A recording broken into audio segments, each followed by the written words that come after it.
Morning, students. B.Ed second year, paper 10th, inclusive education समावेशी शिक्षा unit first इकाई 1 के अंतर्गत आज हम जानेंगे progress in the study of child development अर्थात बाल विकास के अध्ययन में प्रगति। In the 19th century there was hopeful progress in the study of child development. Zoological study of infants were studies individually based on Darwin ideas by various thinkers. It was concluded that zoology is the level of the infant development chain from the point of view of classical creation, which animals and it's the called of the lost link between human beings in the century. Child development has been studied in different ways. अर्थात 19वीं शताब्दी में बाल विकास के अध्ययन में बहुत ज़्यादा प्रगति हुई। शिशुओं के व्यक्तित्व के रूप में प्राणी शास्त्रीय अध्ययन किया गया, जिसमें शिशुओं के बारे में जाना गया, उनकी व्यक्तिगत जानकारी हासिल की गई। विभिन्न शिक्षाविदों, विभिन्न विचारकों द्वारा डार्विन के विचारों के आधार पर ये निष्कर्ष निकाला गया कि प्राणी शास्त्रीय रचना के दृष्टिकोण से शिशु विकास श्रृंखला का वह स्तर है जिसमें जानवर और मानव के बीच की खोई हुई कड़ी कहा जा सकता है। इसमें डार्विन के विचारों को बहुत महत्व दिया गया। इस शताब्दी में बाल विकास का अध्ययन विभिन्न प्रकार से भिन्न भिन्न रूपों में किया गया। आगे the editing of various papers and journals for the competitions of facts the figures related to child development also started from this century. In the 19th century, the study of child development was giving more importance in the United States, Germany, England, France, and Western countries, and it was also successful enough. अर्थात बाल विकास संबंधी तथ्यों एवं आंकड़ों के संकलन के बाद विभिन्न पत्रों और पत्रिकाओं का संपादन भी इसी शताब्दी में प्रारंभ हुआ। यानी कि 19वीं शताब्दी में बाल विकास से संबंधित विभिन्न तथ्यों को इकट्ठा किया गया, बाल विकास संबंधित विभिन्न आंकड़ों को इकट्ठा किया गया। साथ ही साथ 19वीं शताब्दी में ही विभिन्न पत्रों और पत्रिकाओं का भी संपादन भी इसी शताब्दी में हुआ। अमेरिका, जर्मनी, इंग्लैंड, फ्रांस और पश्चिमी देशों में 19वीं शताब्दी में बाल विकास के अध्ययन को सबसे अधिक महत्व दिया गया। सभी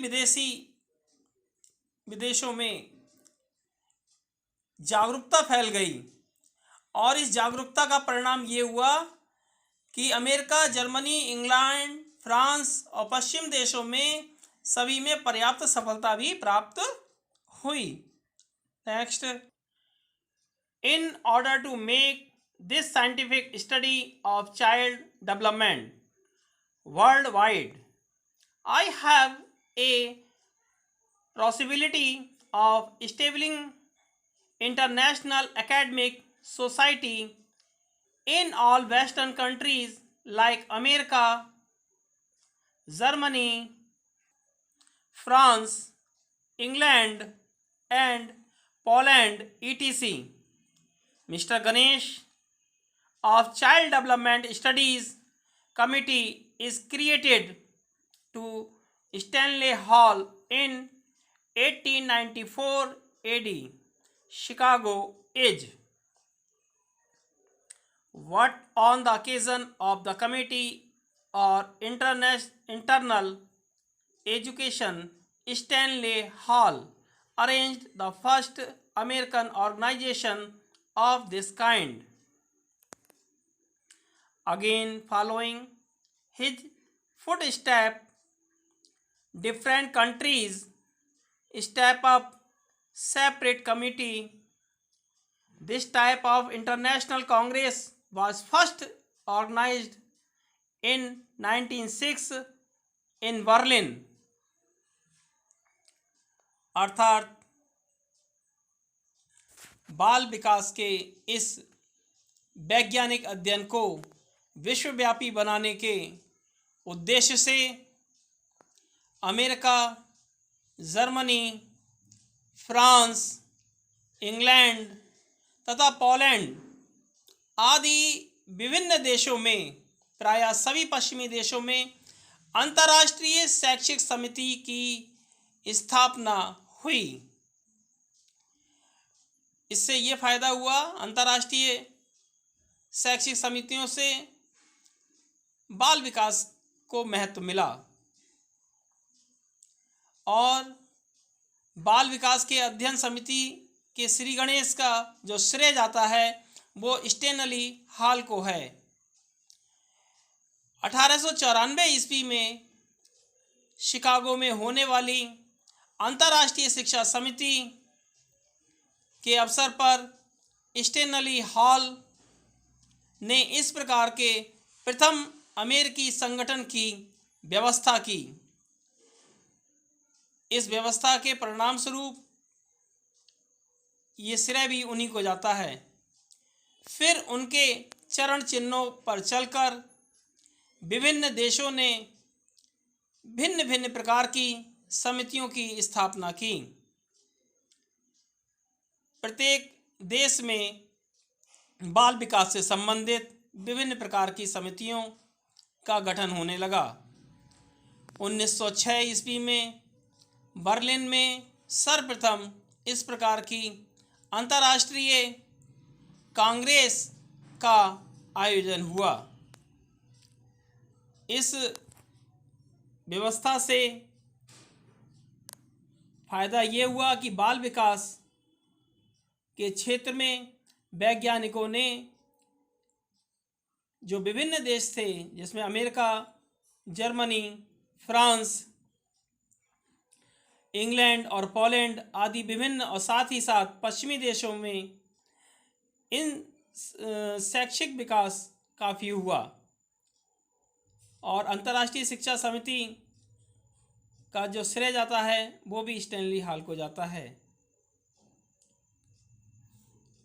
इसके बाद आगे, as a result of the child development study, it was also found that the students who had become a problem of the school, family and society due to mental debility or disabilities first established a psychological center of the treatment of such children in 1891 AD. The second psychological treatment planet 1896 established in the AD. Special progress was made in this direction in the 20th century. अर्थात बाल विकास अध्ययन के फलस्वरूप उन शिशुओं का भी हमें पता चला जो मानसिक दुर्बलता या ये कह सकते हैं कि मानसिक अक्षमता के कारण विद्यालय, परिवार और समाज की एक समस्या का रूप धारण किए जा चुके थे। यानी कि ऐसे बालक थे जो मानसिक रूप से दुर्बल थे, अक्षम थे। सर्वप्रथम सन 1891 ईस्वी में ऐसे बालकों के उपचार हेतु मनोवैज्ञानिक केंद्र की स्थापना हुई और इसके बाद दूसरा मनोवैज्ञानिक उपचार गृह 1896 ईस्वी में पेंसिल्वेनिया नामक विश्वविद्यालय में स्थापित किया गया। 20वीं शताब्दी में इस दिशा में विशेष प्रगति हुई। तो हमने इसमें जाना कि 1891 में मनोवैज्ञानिक केंद्र की स्थापना हुई। उस मनोवैज्ञानिक केंद्र में जो मानसिक रूप से दुर्बल बालक थे, अक्षमता वाले बालक थे, जो कि विद्यालय, परिवार तथा समाज की जो समस्या का रूप धारण कर चुके थे, उनका उपचार इसमें किया जाने लगा। और दूसरा मनोवैज्ञानिक उपचार केंद्र 1896 ईस्वी में पेंसिल्वेनिया में स्थापित किया गया। आगे हम लोग देखते हैं। Atrocities on them were discovered as a result of development of infants studies or inadvertently discovered. Concrete steps were taken in 1868. In 1857 AD, the Infants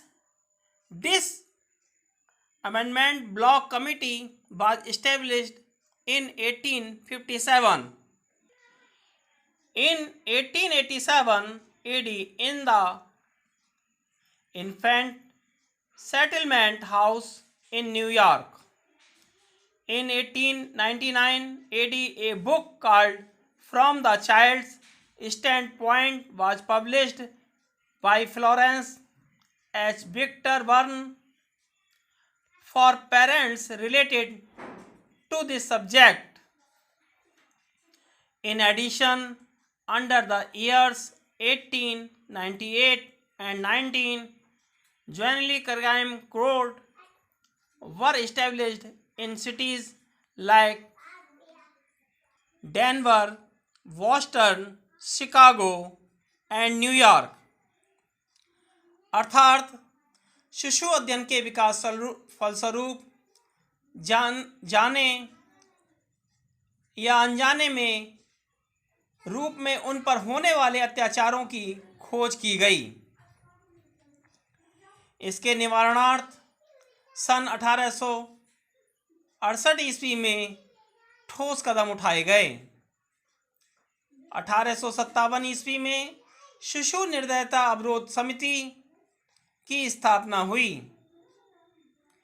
इस शिशु निर्दयता अवरोध समिति के अंतर्गत किसी भी बालक की, उसके चाहे शारीरिक रूप से हो परेशान हो या मानसिक रूप से दुर्बल हो या क्षमता हो, उसका विशेष रूप से ध्यान रखा जाएगा। 1857 ईस्वी में न्यूयॉर्क में शिशु सेटलमेंट हाउस की नींव पड़ी। 1899 ईस्वी में इस विषय में संबंधित अभिभावकों के लिए फ्लोरेंस एच. विक्टर बर्न द्वारा form the child it's stand points नामक पुस्तक प्रकाशित कराई गई। इसके अतिरिक्त 1898 में एवं 1900 ईस्वी के अंतर्गत डेनवर, बोस्टन, शिकागो तथा न्यूयॉर्क नामक शहरों में किशोर अपराध न्यायालयों की स्थापना की गई। इसमें हमने जाना कि बाल विकास के अध्ययन में समय समय पर क्या क्या प्रगति हुई और किस प्रकार से हुई, इसके बारे में हमने जाना। थैंक यू, धन्यवाद।